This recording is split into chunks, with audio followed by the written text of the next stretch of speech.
But in option in the money premium is always more than OTM beat see ITM और पीट।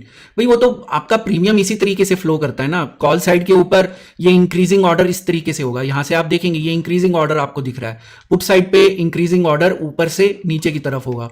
तो ये तो जनरल वो है, लेकिन हमें क्या है कि हमें रिलेटिव बेसिस पे देखना है कि दोनों साइड का कंपेयर करके किस साइड डिके ज्यादा हो रहा है, हमें आरओसी देखना है। मैंने तो खैर आज केवल आपको एक एब्सोल्यूट दिखाया, हमें आरओसी देखना है, तो आरओसी किधर ज्यादा है यहां पे वो देखना है हमें।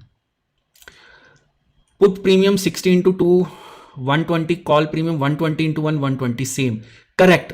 ये अब आप समझ गए मनी फ्लो क्या होता है, बस यही मैं समझाने की कोशिश कर रहा था कि 60 का अगर प्रीमियम है, दो कॉन्ट्रैक्ट्स वहां पे जो है कॉल साइड पे अगर 120 का प्रीमियम है तो वो बराबर होंगे, तो इसलिए मैं नंबर ऑफ पोजीशंस नहीं देखता।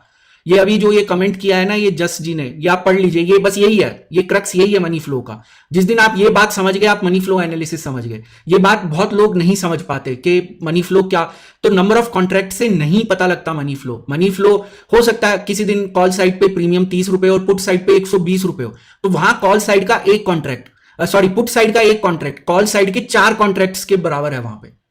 तो ये जो इन्होंने यहां कैलकुलेशन करके बताई है, मनी फ्लो सेम रहेगा दोनों केस में, जहां पे पुट के 2 कॉन्ट्रैक्ट है, कॉल का एक कॉन्ट्रैक्ट है। बस ये मतलब गीता सार है, ये मार्केट के जो आपका ये है ना मनी फ्लो का गीता सार है ये सब। पार्टिसिपेंट का मनी फ्लो, अरे भाई कहां गया आपका सवाल। सब पार्टिसिपेंट का मनी फ्लो कैलकुलेट करने के लिए क्या आप end of the day data का प्राइस लेते हो या फिर इंट्रा डे के लिए कोरिलेट करते हो।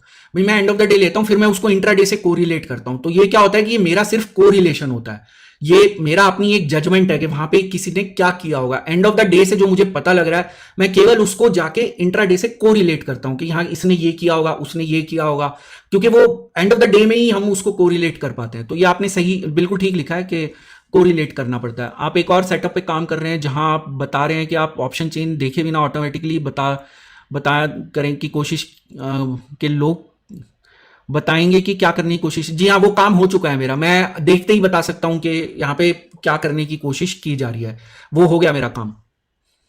अभी मैं उसको प्रैक्टिस कर रहा हूं क्योंकि उसके लिए वैदिक मैथ्स की काफी सारे कैलकुलेशंस माइंड में करनी होती हैं, तो वो मतलब वो प्रैक्टिस चालू है, लेकिन वो मेरा सेटअप बन चुका है। उसके लिए कभी हम 1 to 1 मिलेंगे, एक मीटअप मैं रखूंगा लाइव मार्केट के दौरान, एक मीटअप रखूंगा, वहां पे मैं आपको करके दिखाऊंगा कि मतलब एक सामने करके दिखाऊंगा कि इस समय क्या करने की कोशिश की जा रही है। आप उसको फिर end of the day data से कोरिलेट कर सकते हो। मैं अपनी यहाँ कोई बड़ाई नहीं मार रहा, मैं केवल एक आपको सिर्फ इंस्पायर और मोटिवेट करने की कोशिश कर रहा हूं कि अगर आप भी चाहें तो आप इतनी जो है एक्सपर्टीज हासिल कर सकते हैं कि जैसे मेरे अपने जो गुरुजी की मैं बात करता हूं, वो केवल देखते ही बता देते थे, तो मेरे को ये दिमाग में घूमता रहता था कि ये देखते ही कैसे बता, मतलब यहाँ पे इतने सारे पैरामीटर, इतनी सारी कोरिलेशन है, देखते ही क्यों कैसे बता देते हैं।